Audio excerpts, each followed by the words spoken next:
So have we been joined by Sakti sir? Atul ji? Joining? Yes, sir. Yes, sir. Other bits are there. Definitely, sir. Opportunity doesn't happen, you create them. A very happy Independence Day to one and all present here, and good afternoon to all.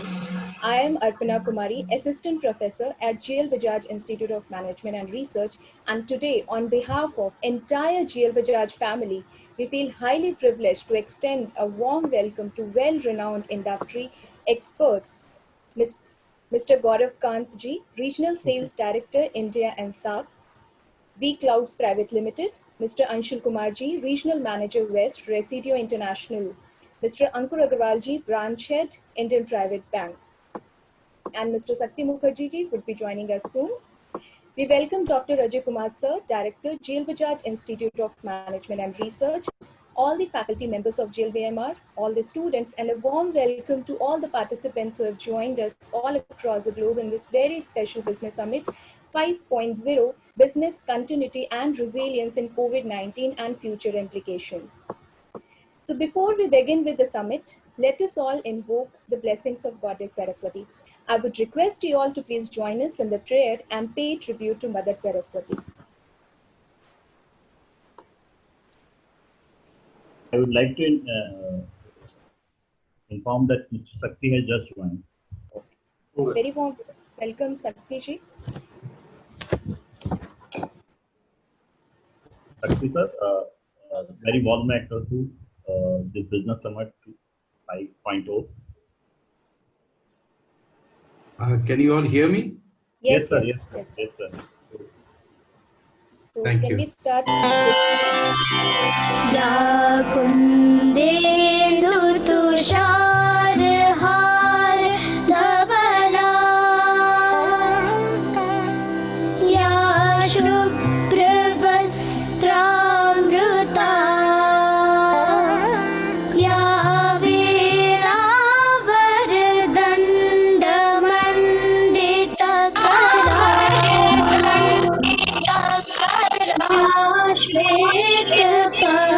श्वेतपद्मासना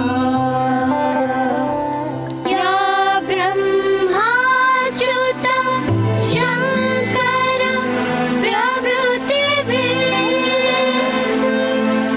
देवैः सदा वन्दिता सा मां पातु Saraswati Bhagwati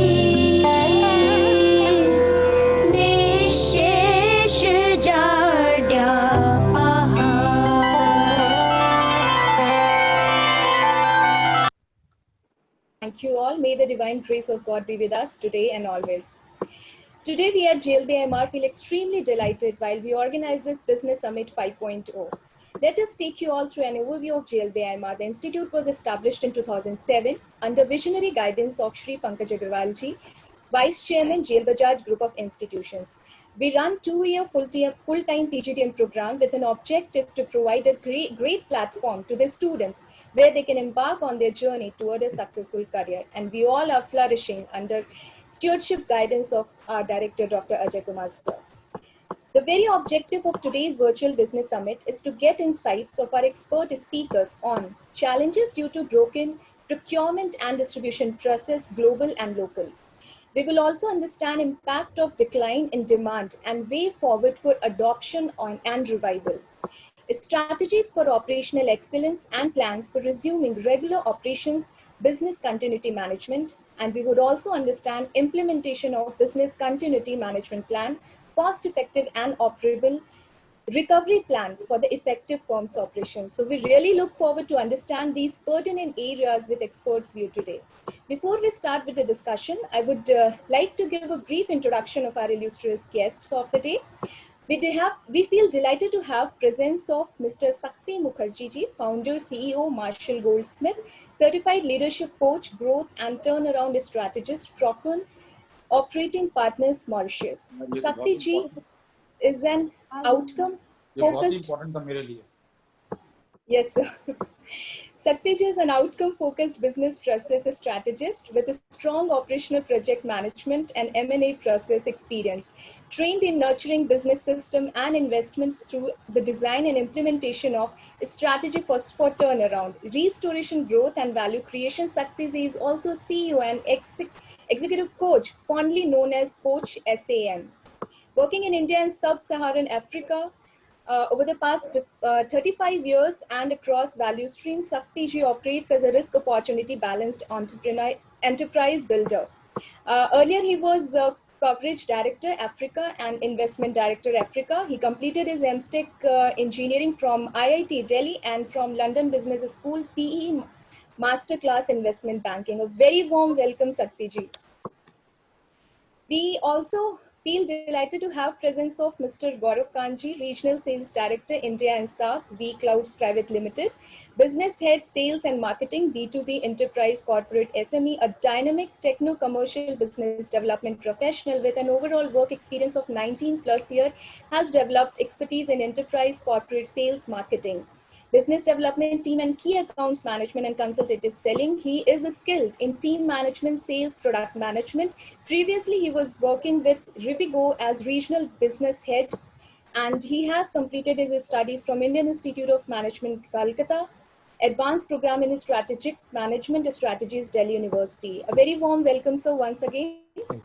We also have been joined by Mr. Anshul Kumarji, Regional Manager, West Residio International. He is responsible for region P&L of the business comprising of 3 states, Maharashtra, Gujarat and MP, leading cross-functional team of operations, supply chain, technical, credit management and business development, evaluating the strategic cost benefit of partnership before getting the partner on board, develop and implement best practices that drives cross-functional team towards common business goals. So he has got hands-on experience of working in cross geographies, US, UK, SC, Asia and India. And he also completed MBA Marketing, Institute of Management Technology, Ghaziabad. A very warm welcome, sir, once again. We have also amongst us Mr. Ankur Agarwalji, Branch Head, Indian Private Bank, Corporate Banking, Trade Finance, Foreign Exchange, Structured Deals, DBS Bank. He has got 12 years of work experience. Currently, he is Relationship Manager, Institutional Banking. Earlier, he was with AB and AMRO Bank, NB as Relationship Manager, WAN, GOGH Preferred Banking. He's done PGTM Finance Marketing from Institute of Productivity and Management. A very warm welcome all the experts, speakers of the day. Thank you so much for taking out time and joining us today. I would now like to introduce our adored and venerated Director, Sir Dr. Ajay Kumar, his Director at JL Vijay Institute of Management and Research, having spent 33 years of experience in academics, research, training and consultancy. Sir has been at the director position in many institutions such as ITS, Asian School of Media Studies, International Chamber of Media and Entertainment Industries, BLS Institute of Technology Management, and many more. He also worked as Deputy Marketing Manager in Welcome Drugs, California, US, and has been honorary member of Cambridge Who is Who. With these words, I would now like to invite Dr. Ajay Kumar, sir, for the welcome address. Please, sir. Good afternoon to all of you and happy Independence Day. Good afternoon, Mr. Ajay. Guest of the day, Mr. Sakti Mukherjee, Mr. Anshul Kumar, Mr. Gaurav Kant, Mr. Ankur Agarwal, present students, faculty members, and other guests. First of all, on the behalf of JL Bajaj Institute of Management and Research, I take this opportunity to welcome you all for this webinar, rather business summit, on business continuity and resilience in the COVID-19 and future implications. The subject itself gives some hope about better future.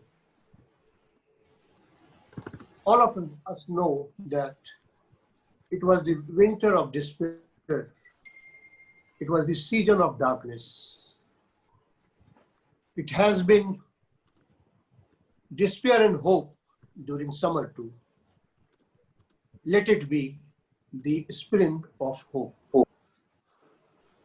The pandemic caused by COVID-19 has created a shock and awe among us all, putting around two-thirds of the entire global population not only under lockdown at different phases, but under immense trouble too.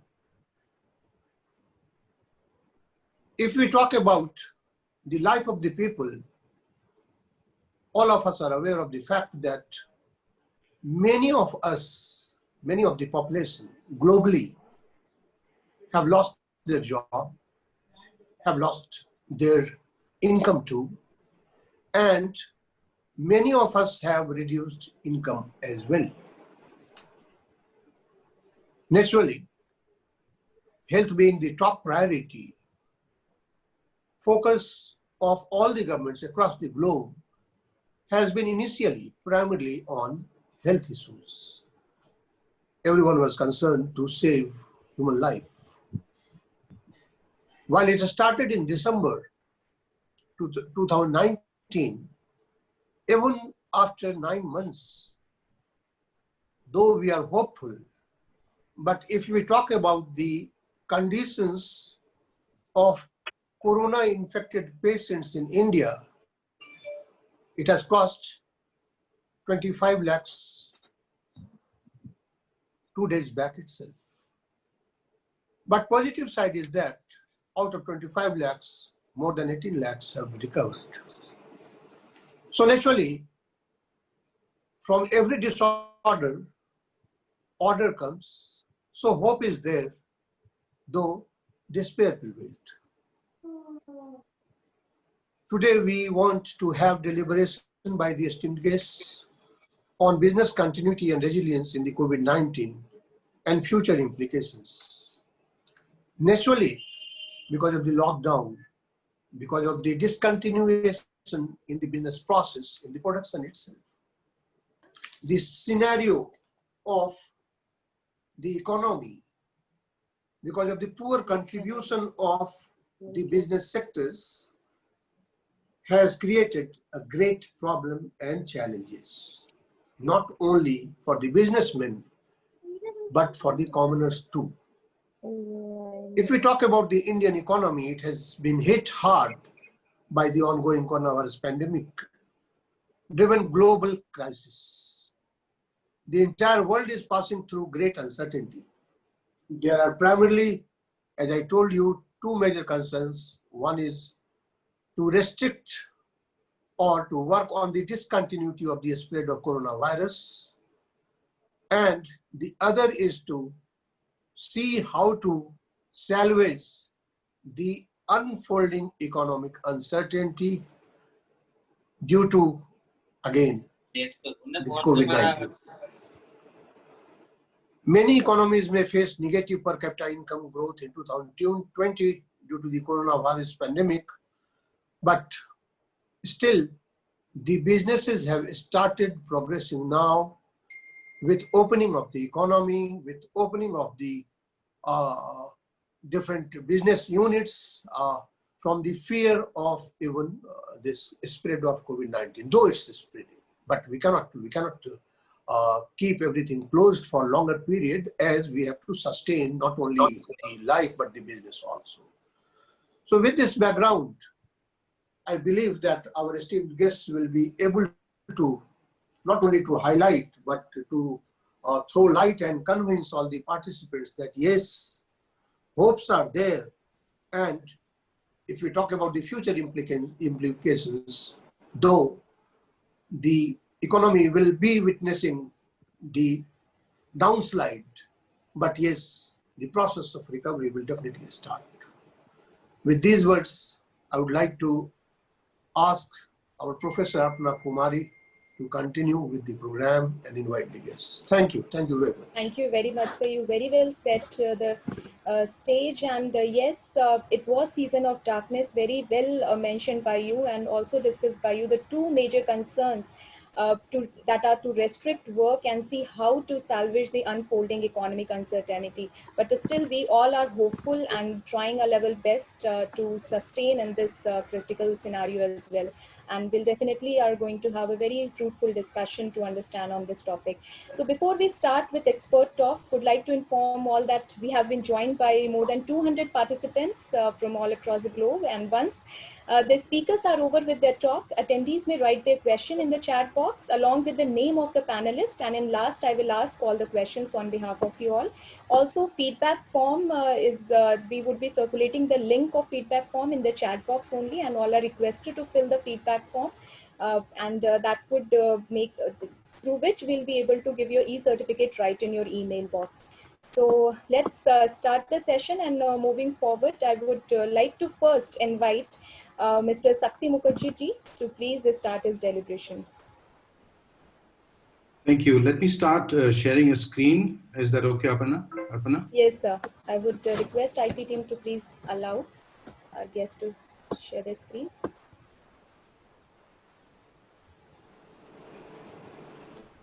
Yeah, it's there, sir. Please continue. Okay. So, namaskar to all of you. Mr. Pankaj Agarwal, Dr. Kumar, Dr. Bhatt, other faculty members, students, fellow speakers, and guests. Sabko COVID namaskar. I think we've learned that in the beginning of the pandemic to have changed our form of greetings, and also greetings to all of you on the occasion of our Independence Day today. Thank you for having me here. And I hope the communication network, which delayed me a few minutes, allows us to have a good conversation. So I'm a business consultant and a certified CEO coach. What our company does is it helps industry and leaders to build robust businesses. And I think one of the things that we heard from Dr. Ajay Kumar is about the effect on the industry. And this is exactly what we are working on a number of our clients. We also work as a bridge between academia and industry in order to address the issue of employability, because there's a whole issue around employability and deployability. We produce a lot of educated people in our country, but unfortunately, the industry somehow feels that many of them are not employable or deployable. So we address this particular area as well. And our clients are spread across India and Africa, and we particularly address business resiliency and making businesses robust is across the value stream. So let's set the scene. These are small alphabets and small letters maybe, and we don't have too much of time. I'll try to keep this short and later on circulate this, and you can later on read this and get your perspective clarified. So what we're trying to say is it's a crisis which is very deep, very wide, and it's actually spread darkness across sectors across the world. It's not just limited to one area. And it sends shocks across supply chains. We know that. And that's the theme of the conversation today. But, it's a very large topic. Supply chain itself, it's a very large topic. And we'll touch about a few things which will probably give us a little idea about some of the perspectives. We all know that China has stood for decades as the global factory for almost all the countries on earth. Capitalism had moved manufacturing from the West and many of the developed countries into China.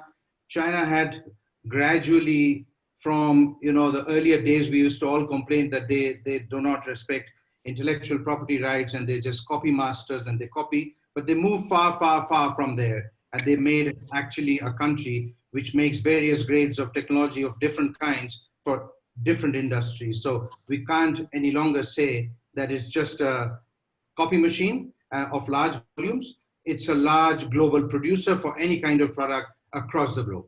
Yeah, so that's where the vulnerability was, from pharmaceuticals to clothing to automobile to computers to chips to name it.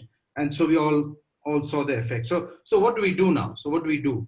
If we study this situation, it's like seeing the two sides of a coin.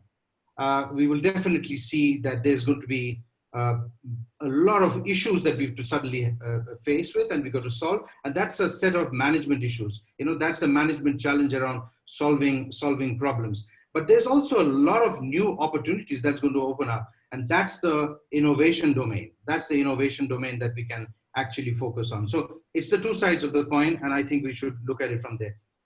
This is a picture which will tell you that from our point of view, the way we see it is that, look, COVID-19 is like a big storm in the sea. It's like a big storm. And when a big storm like that hits, the ship swings, it doesn't know which way, it loses a little bit of bearing, and people run helter-skelter to try and find out what's happening. And I think that's exactly what's happened to us. But if you see the number of stages that we have in this picture, the first pillar, the second pillar, the third pillar, and the fourth pillar, there are some realities there. The first picture, the first column, is the reaction column. We all reacted. What happened? We reacted. We didn't know, but we reacted. The second is response. After your reaction has settled down, what you do is you respond. But that's not enough. You see, probably you have to understand that since I've painted blue, that's where most of us are now, that we're trying to respond still.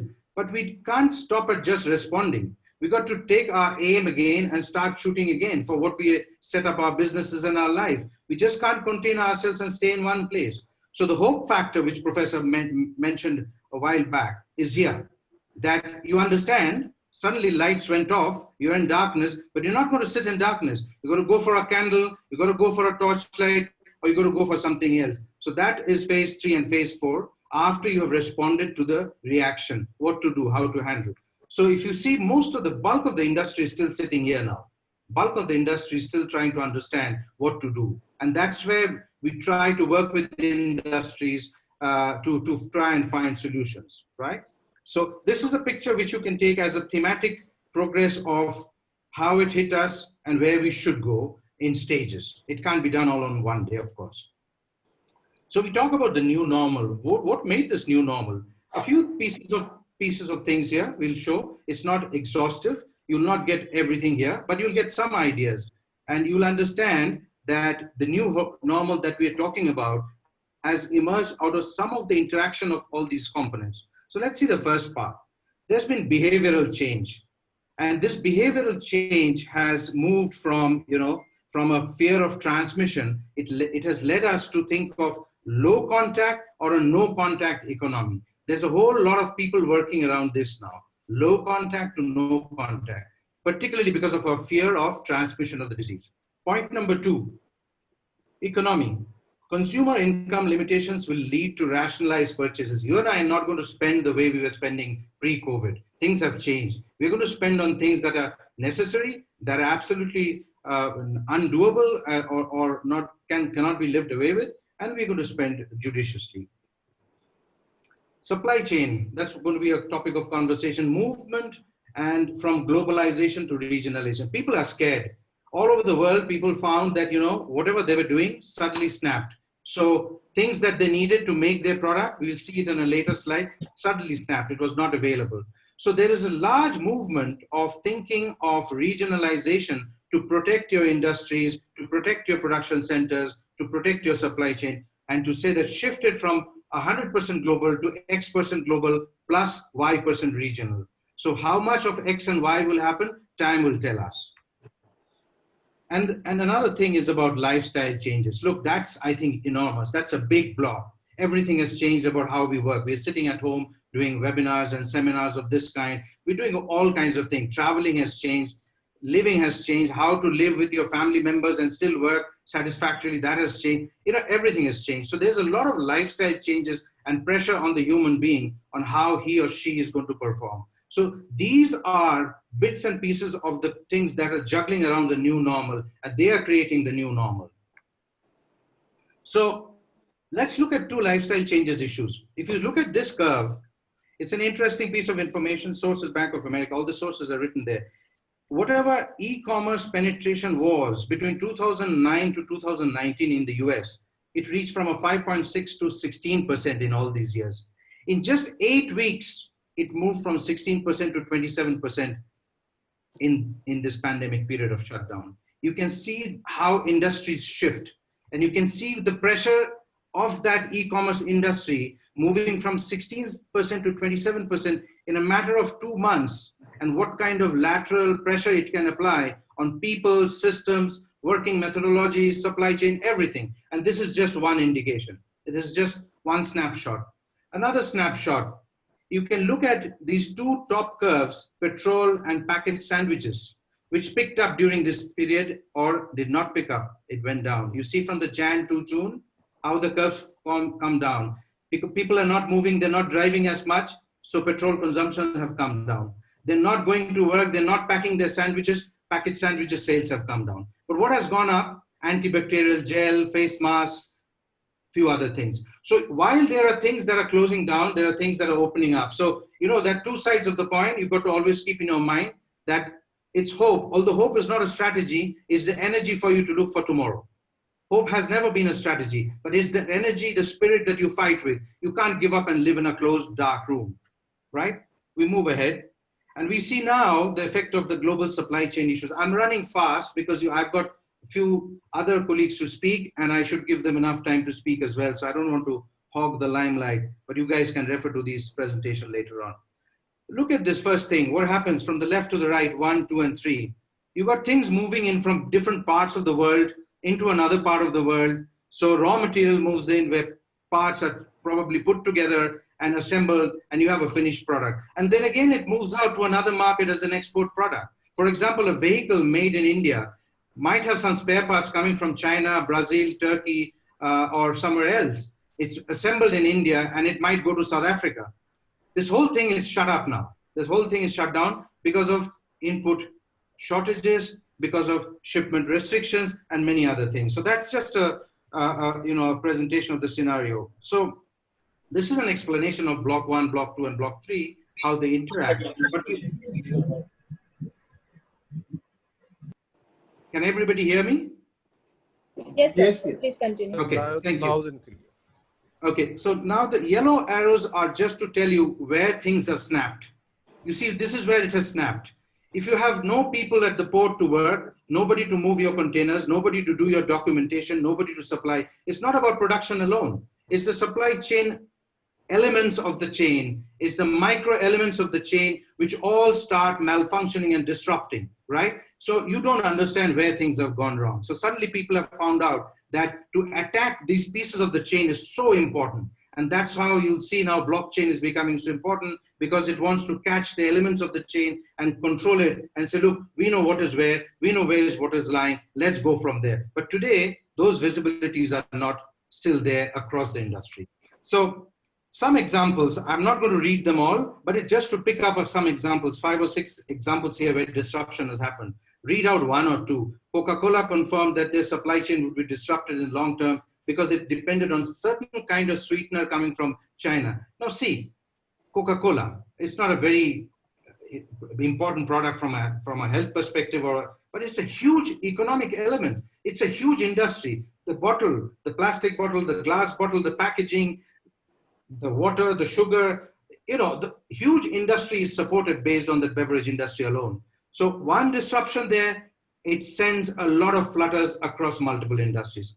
As I said, I'm not going to read it down. I'm going to leave it there for you to ponder on later on when you get the presentation. So this is probably a very important slide for this presentation today, because it talks about the elements of supply chain. And I think we will have to spend a few minutes on this, and I'll rush through the rest. So what happens is people think of making something in their factories, they need to buy material, right? So what do? We do planning and planning of our network of supplies in terms of supplier as a manufacturer of a raw material or a component, or a particular vendor who can bring few things together, or something else like that. So there's a lot of planning and networking that needs to be done, particularly in a complex manufactured product, right? So that's block 1. Block 2 is transport and logistics. It can be inbound transport and logistics. It can be outbound transport and logistics. So it is not just dependent on one piece of it. There can be 500 pieces of transport before one piece of article moves from a manufacturing site to a person who's using it, because you don't know where it is going, right? Financial resiliency. There are some questions below these blocks. I'll quickly touch on a few while I'll just populate the sheet. Financial resiliency is an important factor. We will see that very well later on, because what has happened is, why are people scared of COVID? Why are people scared of COVID? What is it disrupting actually? We've spoken about lives and livelihoods, but what does it actually mean? What is it disrupting? It's actually taking cash out of the system. It's burning cash. It's burning cash. So this factor has to be remembered, and we'll see how it is burning cash and where the industry, businesses, etc. need to focus. Product complexity. supposing today we have a product which has, let's say, a plastic cover. Can we make something else? Can we change the product to a little bit of a different configuration without affecting anything so that, the supplies continue and the shelves are filled? Things like that. And lastly, you have another block here which you can read and understand. Now, the question is on organizational maturity. Sorry to Now, interrupt, sir. Last 1 minute to wrap. you could not hear the last wrap? No, last 1 minute to wrap this thing presentation. Yeah, so I think I'm going to run through. I'm sorry, I don't think we have time. We will wrap the presentation in terms of running through it. So the issue is a constrained supply chain and a slow sales is going to reduce your margins, apply pressure on earnings, and liquidity issues. So this is a slide which will tell you big industries and small industries across a sector which has got cash, the big blue, and the black, which has no cash. I'm running, I won't make sense of the presentation, but I'm running to just tell you that what people are doing is they're going deep into their systems, asking thousands of questions, counting weaknesses in their systems, and trying to see what kind of attack they will do in their entire value stream to be able to run their businesses. And probably this will be one slide for you to keep for yourself for record, that these blocks on the left are the blocks to attack before you can actually have your business running or even surviving this storm. Yeah, so we will run from there very fast. So last slide probably for me to talk, and then I will wrap up, is everybody talks about VUCA, and we all know about this VUCA. It's about the volatility, the uncertainty, the complexity and ambiguity. And I think that talks about VUCA leadership. We need different kinds of.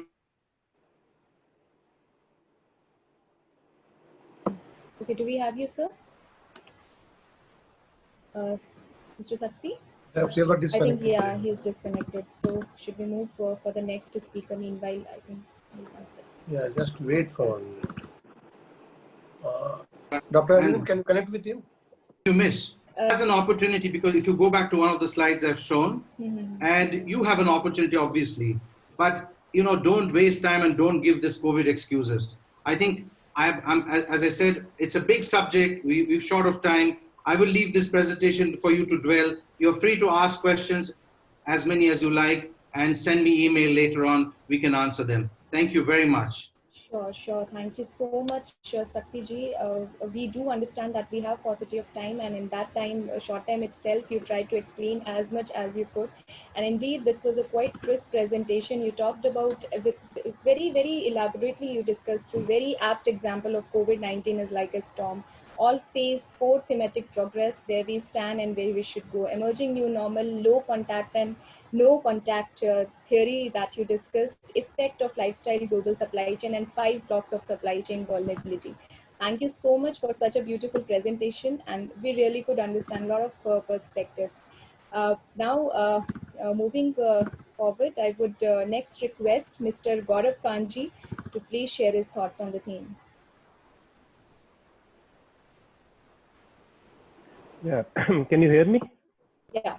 Yeah, Yes, thanks, Sapna. Thanks, Dr. Ajay. Thanks, Sakti, for setting up the context. And, thanks entire GL Bajaj team, faculty and students and my fellow panelists for giving me this opportunity. And, starting with wishing you a very happy Independence Day. As Shakti rightly said, that hope gives us the energy. While we all are being tested like never before in adjusting to new, complex times, work from home, online meetings, online classes, lockdown. But, we have few positive, experiences also in this whole case. Can I share my screen? Is it, have you given that please. right to me? Yes, we have given, sir. You can. Okay.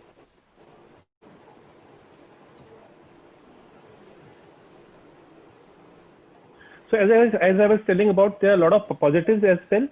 First thing which I want to acknowledge is I want to appreciate the human spirit.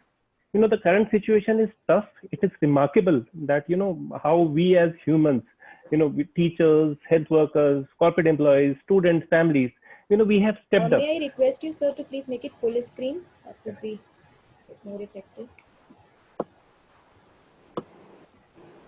the point which I was trying to cover was appreciating the human spirit, wherein I want to acknowledge the remarkability to see how humans, whether it is teachers, health workers, corporate employees, students, families, they have actually stepped up to keep the life and world moving, and it became an opportunity for us to step back and learn new ways of doing things, new ways of running let's say home or the world. Or let's say on the lighter side or on the personal side, I would say that average commute time came literally down to 1 minute. We were commuting for hours within a day. Now it has come down to 1 minute. And then secondly, daily meals with the family, which was a rarity in our profile. We could reconnect with kids, we could reconnect with family. There was a lot of flexibility in the schedules, like we could get into midday runs, we could walk while we were working. And of course the impact on the climate and the air quality. For me personally, it was freedom from jet lags and layovers. So those are the few positives which I thought I'll touch before getting into the challenges. Now, I think the biggest challenge during this COVID time is the leadership. Because at this point of time, me being a leader, one of the leaders, and all leadership, that the biggest challenge is to get the revenue. And that too, when there is no clarity on vaccination, economy is feeling under tremendous pressure. Demand has gone down drastically, and supply chain is also going through its own set of pressures. So definitely, few critical, important, I would say, leadership traits which comes to my mind is like resolve, resilience, reimagination, reform. These will play a very important role, and this will be purely a test of leadership. The second challenge is definitely how to recover revenue. As I told, that leadership has this challenge of getting back to the normal business wherein we were growing. Now, I would just actually come to solution. How do we recover revenues? There could be targeted campaigns to win back lost customers. The entire customer experience has to change now. It has to revolve around health and safety. For example, if I were to give you an example, a lot of banks are getting into video KYC because the very fact that their customers may not be comfortable meeting up the bank employees, they would not be comfortable reaching out to branch. So so we'll have to actually see how entire customer experience will play an important role. Second is reskilling these sales because the way we are going to sell now is totally getting changed. If I were to talk about B2B space, initially we used to get into cold calls, we used to get into meetings, we used to get into appointments. Now everything has changed. Everything has moved towards digital side. We have to get into video calls, we have to get into webinars, we have to get into panel discussions, all digitally, to influence our customers to buy. So so the entire sales team, the entire sales infrastructure, which was kind of brought up in a certain way, has to be reskilled. We'll have to digitize sales channels. For example, if I were to talk about Airtel, for a person like you and me, we can easily digitally recharge our phone, but reaching out to the larger masses through various digital channels, whether it was through ATMs, whether it was reference friend-to-friend recharge. So those things kind of needs, we need to convert, we need to get into digital channels rather than our existing channels, automating the process. And definitely we'll have to increase our spending to proven growth sources. So, who would ever think that a company like Asian Paints will get into sanitizers?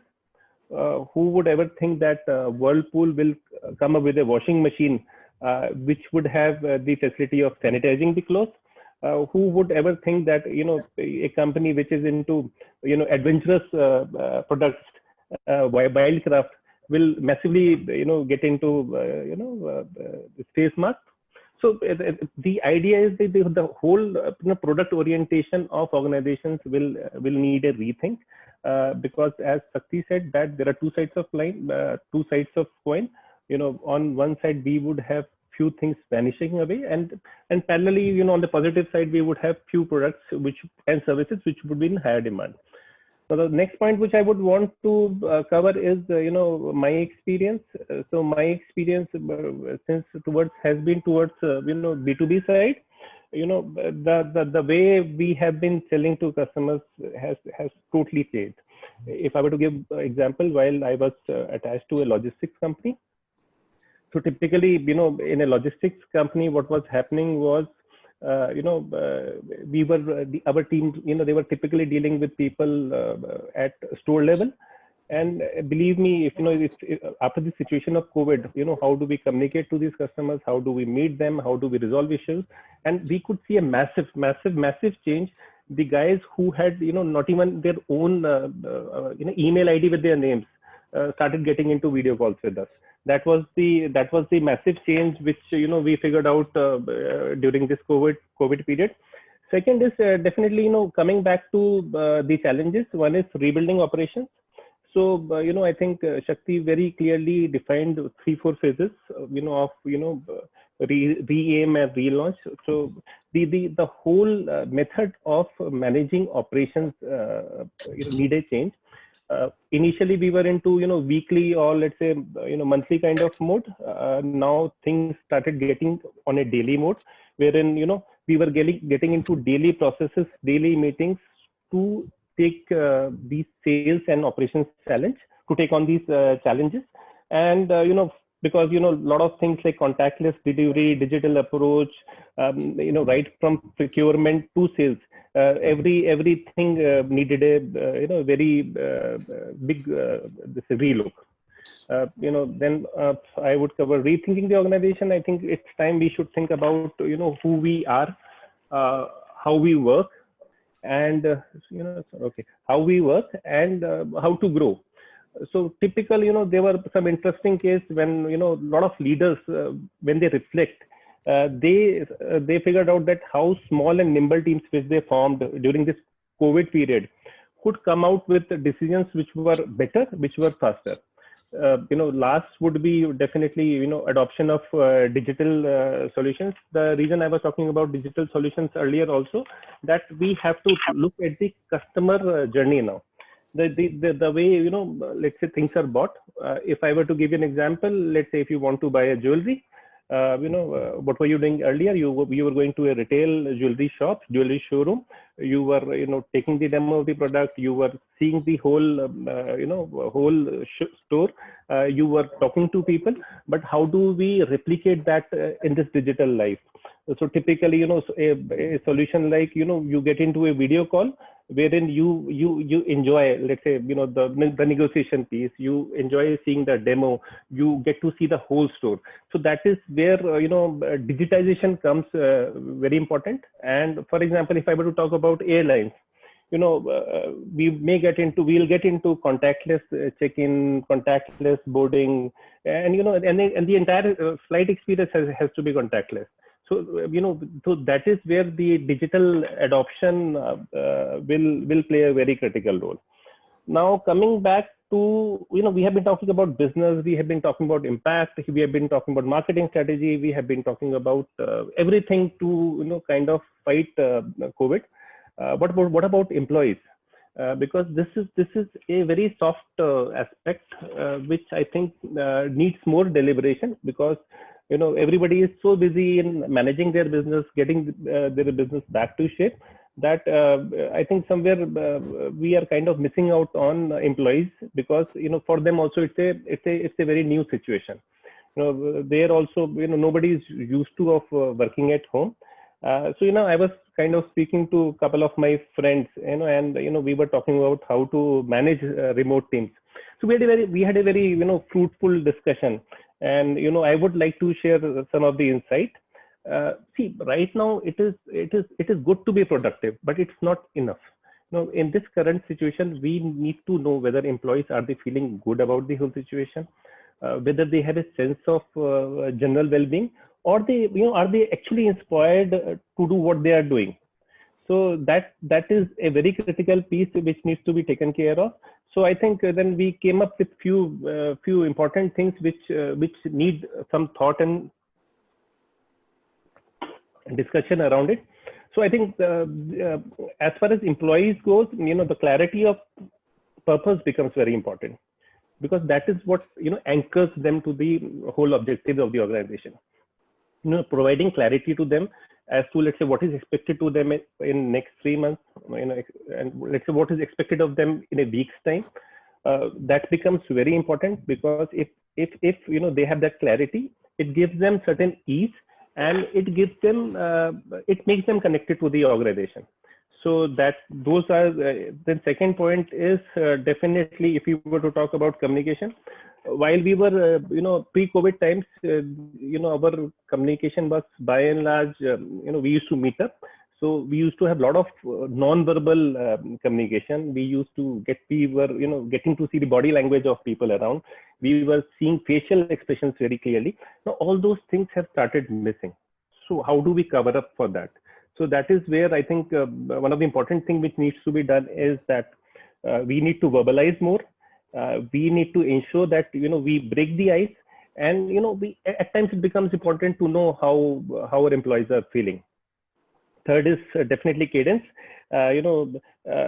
Since as I emphasized the importance of over verbalizing, so regular structured meetings, regular structured calls, which sets the order, which gives the entire process a structure, becomes very important. And then we talk about transparency. Since we are not meeting each other, we don't come to the organizations. So definitely, we don't know what's happening, let's say at the larger team level, or let's say at the organization level. So those kind of communication channels will become very important, wherein we kind of, set up some kind of transparency within the system. And last but not the least is the trust. Trust is basically to keep them engaged, because since again, as I would reiterate, we are not meeting each other, we don't get to see each other. So we should be honest in our intent as managers. We should let people to be more authentic. We should let them make mistakes. We should coach them, and we should definitely recognize the good work which they are doing. So that's the important piece as far as employees go. I'm through with my presentation. Okay. Thank you so much. Very crisp and very to the point presentation you have shared with all of us. Surviving to thrive, industry and employees' fate. You discussed about the digital channels that are being disrupted at a large level because of this COVID-19. Accepting the reality and exploring the opportunities, and then again disrupting those opportunities, as you have given example how companies are coming into new product verticals. Thank you so much. Of course, we need to verbalize more in such scenario and be connected to our employees. Very elaborative discussion. Thank you so much, sir, for sharing. Next, I would now request Mr. Anshul Kumarji to share his thoughts on the topic.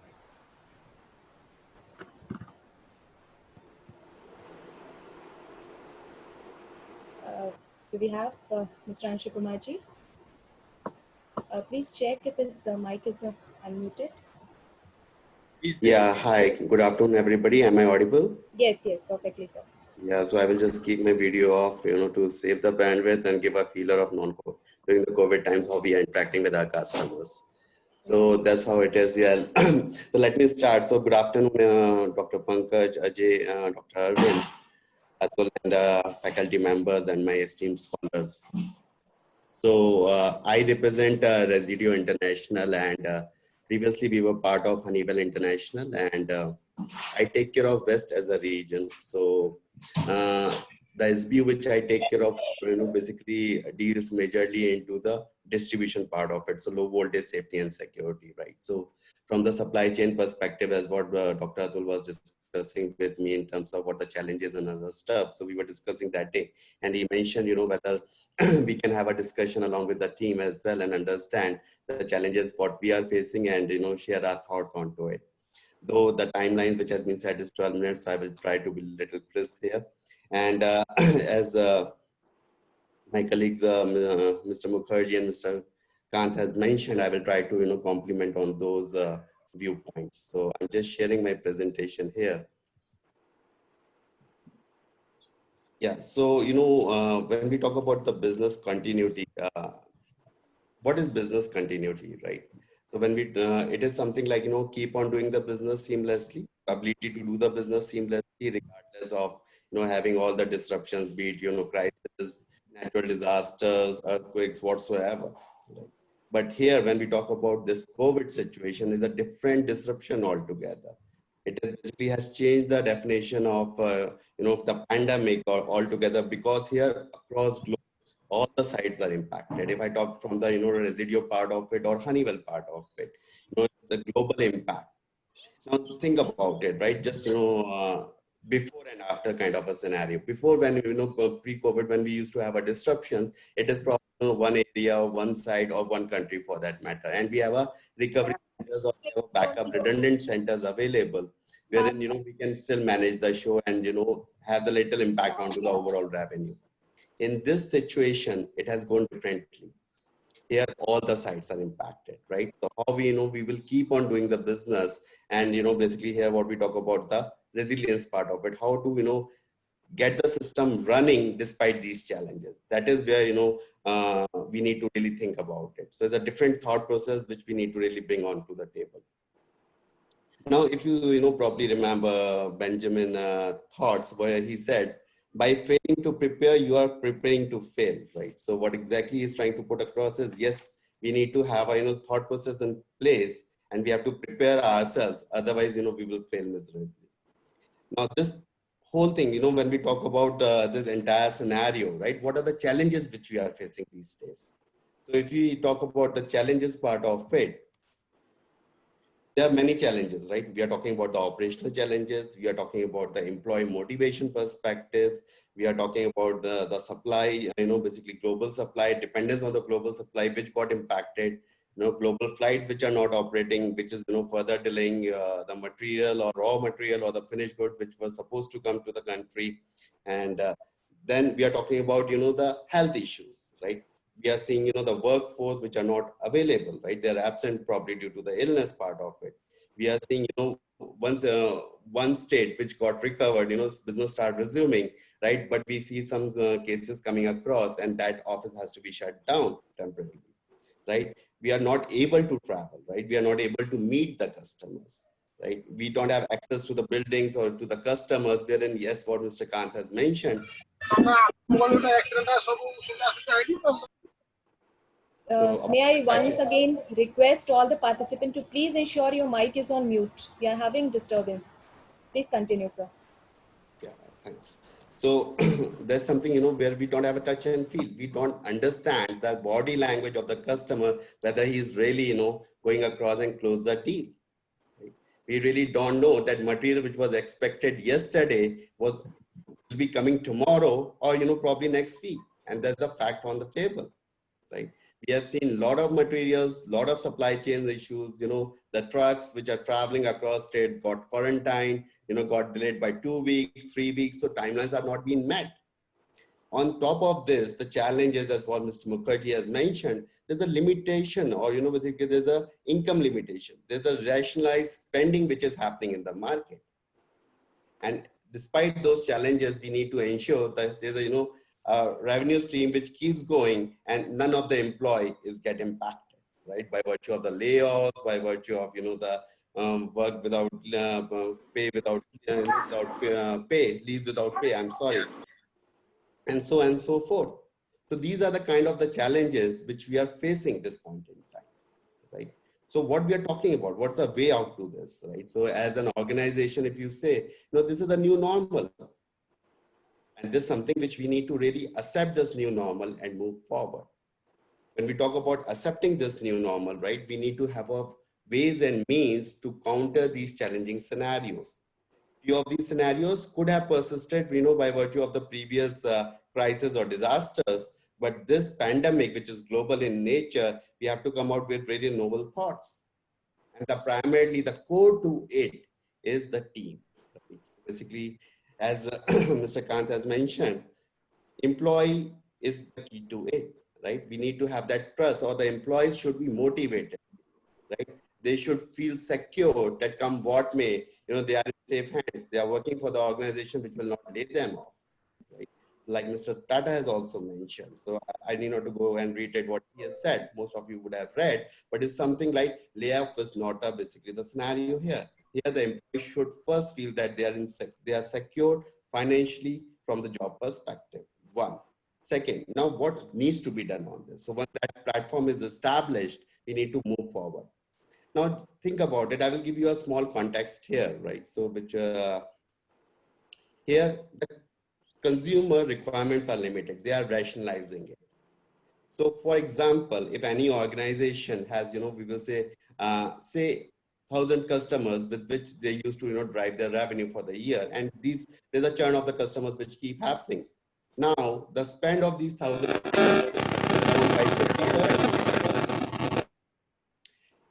Now we need to understand, because of this 50% rationalization which has happened, we need to ensure to move from 1,000 customers to 2,000 customers. So what I'm really talking about, I'm talking about the RPC. RPC is nothing but revenue per customer. The revenue per customer has came down by almost 50%. So we need to build, or we need to interact and basically engage more customers, or double the customers for that matter, right? So here, since team is working from home, right, they cannot go and meet the customers, the conversion rate will also be impacted. So I'm just, touching one aspect of it to give you a little understanding from the sales perspective. So here, what exactly the teams are doing, they are trying to basically rationalize their time and work smartly. They are trying to connect more and more customers. They are trying to connect with the leakage customers. What are leakage customers? The customers which were used to do business with the organization probably 1 year back or 2 years back have not done the business last year or this year, right? Connecting to those leakage customers, connecting with the new customers, engaging new customers, obviously with the new products which you have and the existing products for that matter. That's something by virtue of which you will be able to pull out the business. This is one. Second, we are talking about the cash flow. The cash flow is impacted, right? Here, what we are seeing, basically the customers who has a particular credit days in which they used to pay to the organization is something delaying the payments, because the entire cash flow, if you see the entire participants of the cash flow, there's impact, and customers are delaying the payments. So are the supply. So is the basically the the integrators or the partners to the OEM for that matter. So this is the whole supply chain which got impacted, right? So that is another paradigm to it, how we can generate more cash flow, right? Marketing team, they need to engage new products. They need to engage with the engineering department for the new products which can cater to it. That's what Mr. Kanta said, talking about the washing machine with sanitization stuff and things likewise. So catering to the particular requirement. Now, for example, if I talk about Honeywell, right? They are talking about the cameras, the infrared cameras or the thermal cameras, by virtue of which the moment that the person walks in, he's with the help of the camera, they are able to detect whether what's the temperature level of that individual. Is it safe to enter or not to enter, right? So likewise, so those kind of integrations which are happening, those kind of introductions which is happening. Supply chain, right? Here the supply chains are impacted. Are we building, basically we need to really double up the stock at times, or we need to restrict the stocks which is not required this point in time and go for the stocks which is required or which can be sell out much faster. So have a faster inventory turnover there and have a localization of those inventories. What Mr. Mukherjee has said, basically first we used to import. Now we are talking about the local manufacturing of those products, and it has happened across industries. So that's something, there are few of these aspects which needs to be really incorporated to cater to this. But yes, at any point in time, is the employees, is the team which is of, the key here. Until unless you have that confidence or the team confidence with you, you won't be able to win this race, this challenging time. So that's something, any organizations, and I have interacted with various colleagues of mine across industries. That's something which, we all are working on. So be it Residio, be it Honeywell, or, be it my other organizations, that's something, first have the employee confidence in place, have the motivation in place, and then let's build on to it. So have various functions, be it, the finance, be it supply chain, be it sales, be it marketing, be it engineering, get them together towards the common goal and let's drive on to it. So that's something which we have to really work upon, and we are working upon it. So team, that's from my side is all about teamwork. Thanks and stay safe. Yeah, before you stop sharing the screen, Anshul sir, can we have you on a screen so that we can have a click actually with your presentation, click of yours. Uh, can you please share once your screen, sir, Anshul ji? Yeah, sure. And please switch on your video also. We would like to have a click and your screen as well along with you so that we can have a photo forever. Yeah. Okay. Thank you so much, sir. Thank you. So yes, so a very, very beautiful presentation, such an practical aspects you discussed about, and very layman language you discussed that how what business continuity and resilience is all about. Challenges we have been listening, and you also mentioned about the challenges, income limitation, rationalize spending in the market.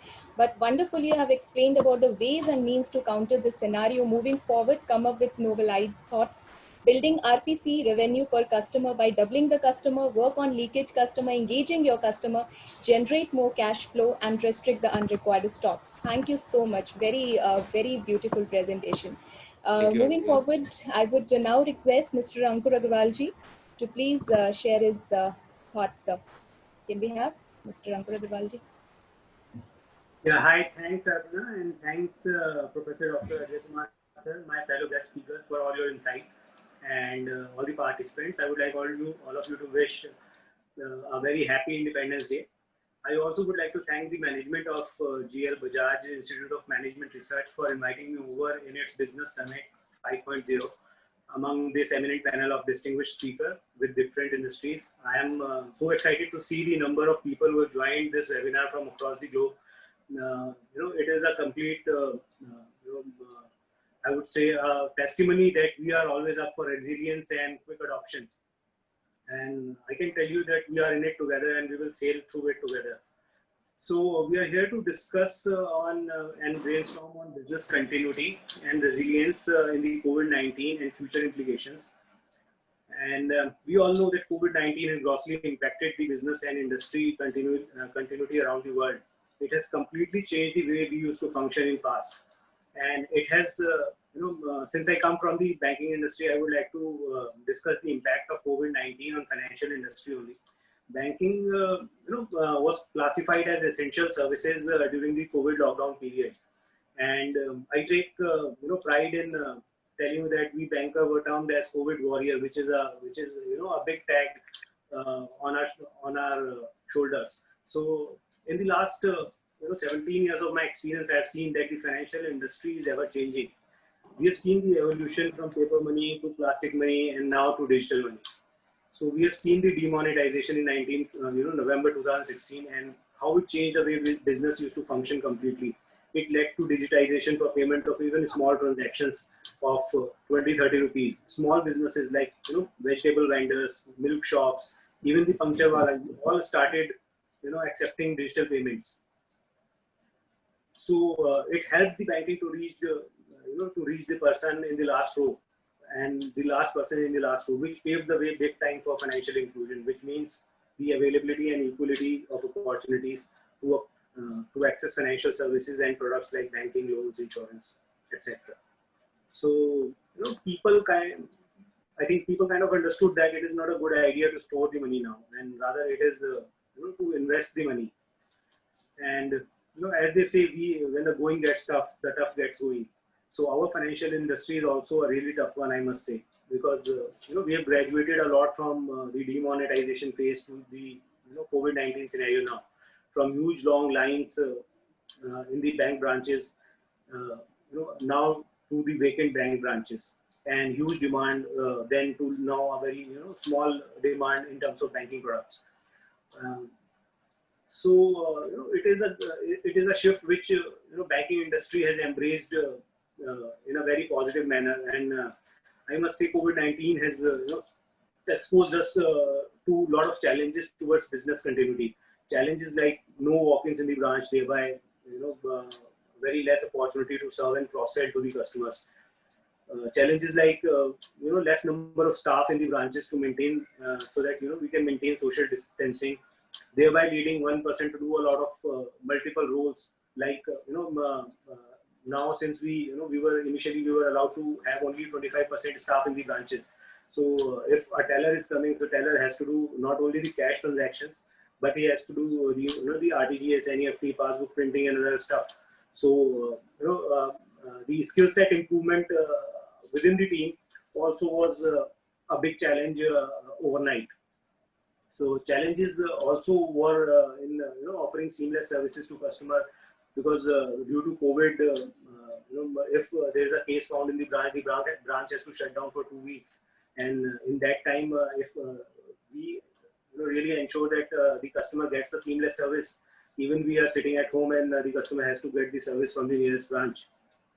And I think the biggest challenge was also to keep the staff motivated and focused towards the work in with all the negativity around. So it is needless to say that COVID-19 has impacted the business and banking industry as well. These days, banks offer universal banking. That means all financial products under one roof, which includes banking, deposits, loans, lockers, insurance, DMATs, credit cards, etc. Everything is under one roof. And since we are neither having sufficient staff nor customer walk-ins, so it impacted sales for all these products a big time. And banking is a service sector industry. We offer something which is intangible. You cannot feel, touch and feel the product that we offer. It is only a service that we offer. So we require face-to-face connect with the client, which was missing during the COVID period. And work from home in banking was never, was something which was never thought of in India. I don't think in Indian banking there have been any provisions for work from home ever in any of the banks. So what was decided by our management was to take the cue from the demonetization period only. So during demonetization, we witnessed huge business demands for banking products like credit card, investment products, banking accounts, and the reason was simple. It was we had huge client coverage at that time, which has grown exponentially the demand of the product, demand of our banking products and services during demonetization period. So what the bank decided, they decided that while we are having only 33% staff at the branches supporting operations and services, let the rest of the team work from home and connect with the client over phone or a video chat and check about their well-being, and they have if they have any banking requirement or something, so that we can support them while sitting while we also sitting at home and the customer also is sitting at home. So this has made a huge positive impact, I must say, in the mindset of the customer, and they felt more engaged with the bank.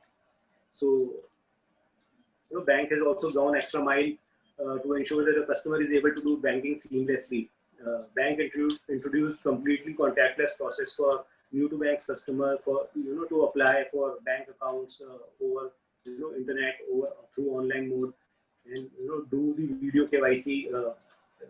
The FDs can be also made by the new to bank customer only, which do not have the account, who do not have the accounts also, and apply for insurance, credit card while sitting at the convenience and in the convenience and the safety of their own home. They can apply for all those things while sitting at home. So business continuity management is a very old process in banking. I think in last 17 years I have been always a part of the business continuity management committee, which is formed in all the branches, and we've seen it is a process as per compliance which all banks follow, but it is very rarely used. We hardly seen a requirement of using it, business continuity management, but during COVID time it was immediately implemented by all the banks.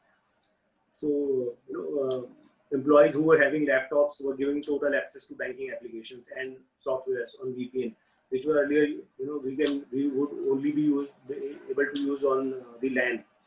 So this has helped us to manage the customer services sitting at home. And the round table conferences, review meets were shifted to video conferences. Performance reviews were mostly on input parameters rather than on output numbers. So there have been these changes which we have seen during the COVID period. And each and every employee, even if she is he or she is from sales or operations or liability or assets, investments or loans were directed to do the customer contacts in terms of phone calls and over the recorded line, so that we can ensure maximum client coverage and optimum utilization of all the employees in the systems. On this, I must say, along with this, banks also ensured the full safety of all its customers and the employees by making how for the employees by making roster for all operations employees, so that everyone can come in the branch for 3 days and work from home for 3 days, so that the exposure is limited to all the staffs. And sales staff was completely directed to work from home during lockdown and they were advised not to do any client meeting, but only the client contacts over the phone calls. Apart from this, for the staff engagement and staff welfare, the bank also introduced 5 lakh health insurance cover in our bank to all the staffs and their family members. Apart from this, for the customers whosoever are walking in the branches, guards were made available the thermal monitoring machine, so that they can check the temperature of all the persons who are visiting the branch. They can, they were giving the sanitizer to the visitors and ensuring that they are visiting, they are wearing masks, and their Arogya Setu app is also working, and it is showing the status as you are safe. So these are the these were all the measures taken by the bank to safeguard the biggest asset of the organization, which is employee and the customer. And as an employee, I can tell you that it feels so good and amazing to be a part of banking industry, which cares so much for its employees. There have been I have not seen any job losses or layoffs in the banking industry. So although there have been some pay cuts in the top management level, but I think that is okay when we see the top line is so much impacted by the COVID. So apart from this, I think one day vaccine for COVID would come out, and the market would then then all the negativity in the market would vanish. So till that time, I would say just keep moving and follow the new normal. Yes, definitely. Yeah. So, yeah, thank you so much. Talking about banking industry, how challenges of social distancing and in branches banking industry is faced. And yes, we understand that face-to-face connect is missing in such industry. And you also face the new provision work from home in banking industry, which was never ever there in the banking industry. Ensuring banking operation is continuing for customers seamlessly was another big challenge. But yes, this is the beauty of such business summit which are being organized under guidance of our director, Dr. Ajay Kumar, that we have people from different industry, and we are understanding that how industries are facing different challenges, and they are coming up with their own ways and means to cope up with such challenges. And we are also understanding as we are dealing with the student in the management field. So it's very, very beneficial for the students and also and faculty members to get understanding of all the industry. Thank you so much, all the experts, for your wonderful deliberations. Indeed, very beneficial for all the participants and attendees. And here we are done with all the perception and opinions we have received from experts. Before we move forward for the open forum, I would request all to please fill the feedback form. The link is already there in the chat box, through which we would be able to give you your e-certificate, participation certificate to this business summit. So let's quickly take few queries of the participants. And first, Mr. Shantanu has asked, how long will you think that it will take supply chain to get normalized post COVID-19, and how industry will cope up with disrupting supply chain? Would request Saktiji to please answer this question. You want to do it online for everybody, or a question answer in writing? What? No, sir, you can speak, No, sir. okay. You can, yes. Okay. I think, from the experience that we've had interacting with different kinds of industry, it's very much dependent on what kind of product. So for example, I'll give you an example of a cement plant who's manufacturing cement. They import probably a very small percentage of their spare parts, critical spare parts on instrumentation. And if some important part of their machinery has gone down, they will have a maintenance problem. But rest of the material is locally sourced. Everything, practically everything is locally sourced, and they have not had a problem. And this goes across, let's say, continental business segments. So if you look at India, what we had is a lot of transport related problems because of the lockdowns. So it's not that in the initial period, all factories went down and all production went down. That happened in multiple phases when the labor went away and you had different regulations of movement, of transport and people. So you have to see that. In Africa, for example, it's a large continent with 54 countries, but almost the same population as India. But there is a lot of logistic challenge because of lack of railways. Everything is on road transport, and there is not always a real road transport available from north to south, east to west for cargo. You know, it goes via sea. So these are areas where you have huge disruptions. And therefore, all supply chain planning that is now happening is to cater for longer periods of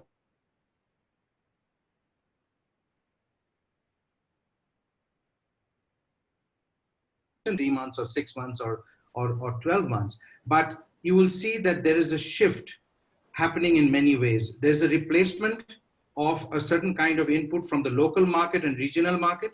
There is a small change in the product configuration to see if they can increase production from locally sourceable material and not really wait for the material to come. But that's not true for everybody. For example, Bangladesh, Nepal, Sri Lanka, Vietnam, countries which are totally dependent on exports. And if goods don't go out of their factories, they have a huge problem. So it's a mixture. It's a mixture. It's not just one answer, but our experience is probably 40% has gone back to production. That's a ballpark estimate. Exactly, That's a ballpark estimate. So it takes you now from there. Thank you. Rightly mentioned, sir. Thank you so much for taking up this question. Next question would like to ask from Gaurav ji, talking about how in your organization you have seen the peer-to-peer support helping in strengthening the business resilience. The question is from Mahi, she has asked. Okay. So typically, the inherent advantage, I have is that I come from a company which is very strong with video. So it's like, we have products which are as similar to Zoom or BlueJeans. So our entire ecosystem is built around communication only. So we are a communication platform company. So, and being a communication platform company, the entire ecosystem supports digital communication between each other.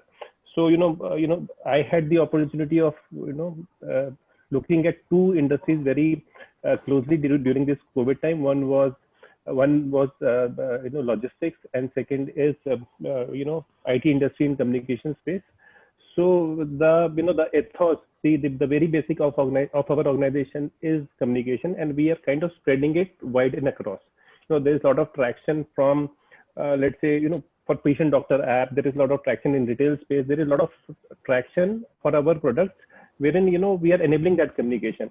So being in that business, it becomes very easier for us to kind of enable within the team. And I think just reiterating what Sakti was saying, in supply chain, business has essentially come down to we are back to 50 to 60% of what we were transporting earlier. This is from my logistics experience. So we could see some major spurts in essential items. Because a lot of FMCGs started overproducing and they were getting that kind of response from the market. It's basically in the non-essentials category, which is wherein things are taking some time. Yeah, definitely. Rightly mentioned by you. Next question would like to understand from Anshul Kumar sir. Regarding what is the communication strategy during these challenging times in operations for employees and customers that your organization is following? Anshul ji. Anshul ji is rejoining. Okay. So meanwhile, one question would from the bank, a student and he's our alumni from GL Vijaj Institute of Management and Research only. Madhav Nagpal is right now assistant manager in Kotak Life. So his question is from Ankurji that what is your viewpoint on security aspect related to the digital transactions, and because so many frauds have been seen in this pandemic period, so how security is being ensured more robustly? Ankurji.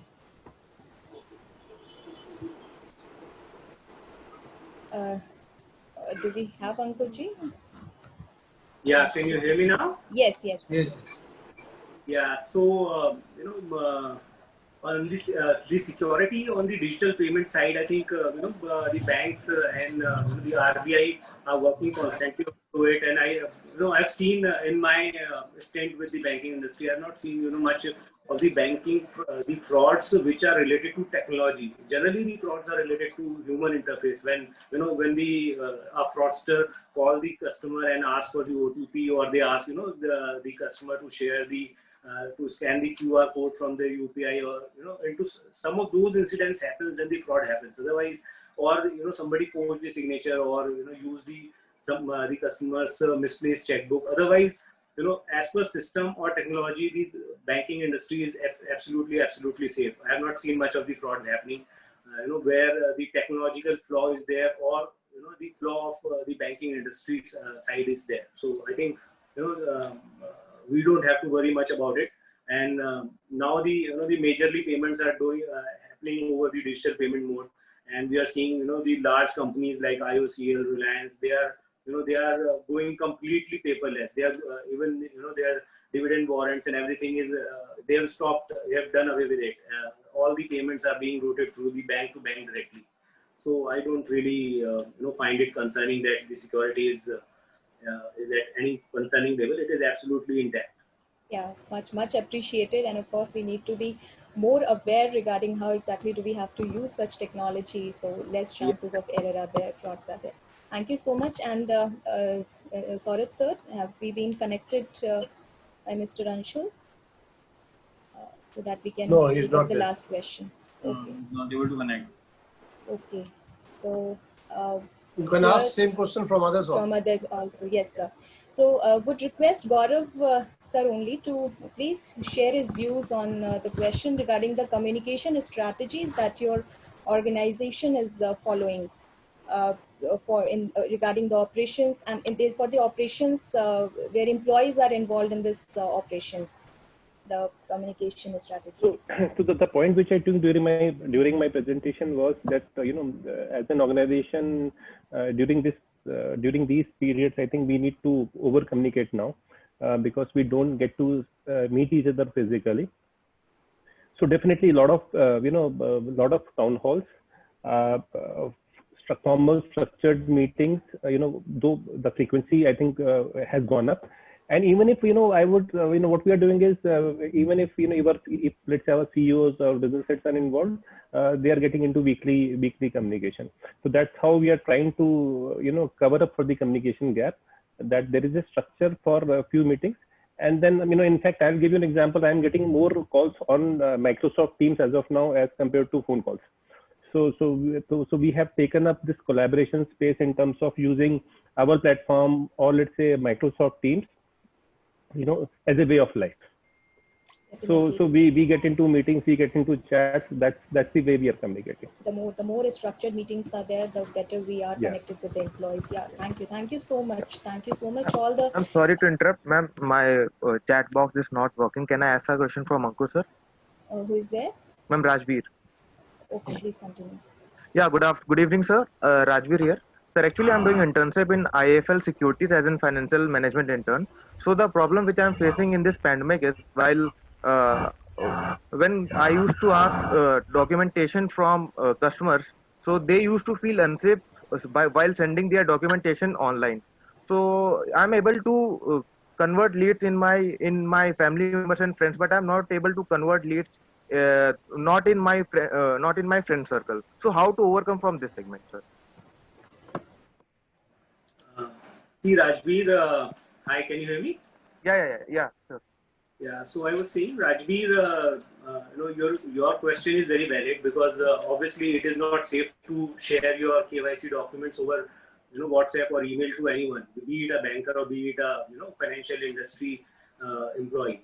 So what generally all the companies have come up, they have come up with the process that the customer can upload the documents directly. I'm sure your company would have also come up with such guidelines because as in banking, all the account opening or the processes where the customer has to upload documents, all those things have been completely gone online, and the customer can do it by themselves over the link that you can share with the customer. So you don't have to ask for the customer, and you should not even do it because it is not safe, and it is for not for your perspective also, it is for the perspective of your company and for your customer as well, that you should not ask for it. I'm sure your company upload the document by itself. So you should ask for it within your company. Yes. I think Rajveer has got his answer. Before I wrap up the session, last question and the pertinent question for our student. A lot of the students are connected with us. I would request Satyajit to answer the two skill sets that are required for the students these days, the freshers in this new normal in sales, the moment they move out in sales, this thing domain or the marketing domain. Well, I think just don't do a copybook fashion work.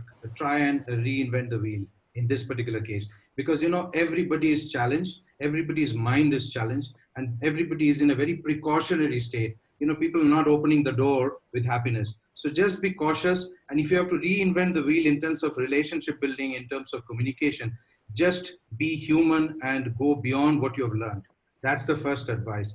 And the second thing is, I think you must reach out many times more than what you have reached out in the past. If you made 10 calls and you are happy, make 1,000 calls. You will be surprised. I recently was talking to a very senior coach who had actually coached me, and he said that this year they're planning to send out 2 million emails to get people on board. Can you imagine? For a coach to get coaching assignments, doing 2 million emails, that's the kind of intensity that you have to get onto. So just forget COVID, get intense, try new stuff.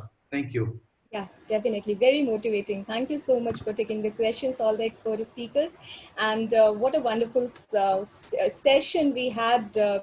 What a pleasure listening to you all. We could really understanding the realistic view of the market scenario, existing and upcoming opportunities amid COVID, and the possibilities for business continuity. Thank you so much once again. May I request our director, Dr. Ajay Kumar sir, to please come forward for the concluding remarks. First of all, I would like to extend my sincere thanks to all the eminent guests. It was great listening them. Wonderful also. And I feel all the participants must have something as takeaway after this session. It must have been beneficial for all because a lot many queries were there and they have been resolved very favorably, I will say, because everything is on hope only. Because if we talk about a few minutes back, I believe Mr. Sakti Mukherjee said about 2 million mails. So again, I mean, it's naturally 2 million people you cannot know. So nothing is customized now. Again, you are going to shoot the arrow in the air and just catch someone as your target. So it's a very difficult situation, I can say. But yes, hope is there, and lot many new things are happening. One should forget about COVID. That's the right answer, and you must move on. That is the only solution which has been deliberated by all the guests. Thank you very much. Wonderful, sis. Wonderful. Thank you. Definitely. Thank you so much, sir, for your concluding remarks. Indeed, we have to just shoot in the air, and we will definitely get some target. Thank you so much. On behalf of entire GLBMR family, we would like to express our gratitude to Mr. Sakti Mukherjee ji, Mr. Gaurav Khan ji, Mr. Anshul Kumar ji, and Mr. Rankur Agarwal ji for sparing their valuable time and sharing their so important perspective and opinion with us. I would also like to extend a huge thanks to our director, Sir Dr. Ajay Kumar, for organizing this knowledge enriching and informative session. He is continuously organizing this business summit, and this is Business Summit 5.0. Previous to this, we had Business Summit 4.0, which was also such a huge success, and a lot of participants and great industry experts joined us. Next, we would also like to share that we'll soon come up with our next business summit under guidance of Dr. Ajay Kumar sir, 6.0 on opportunities for business with IT adoption in post-COVID-19 era, which is going to be held on August 22, 2020, which is again going to be organized by GLBMR under our director's guidance, wherein we'll all once again experience a healthy and informative session from very renowned industry experts. So thank you all the participants, faculty members, all the attendees, students for being so participative and attentive throughout the session, asking so many queries, and we are sure the session could have been very beneficial to all of you. We do look forward to connect with you all soon in the very next webinar. Thank you all. Till then, goodbye. Thank you, Apna. Thank you very Thank much. you, Ajay sir. Thank you. Bye. Thank you. Thank you. Thank you. Thank you. Thank you. Thank you to all.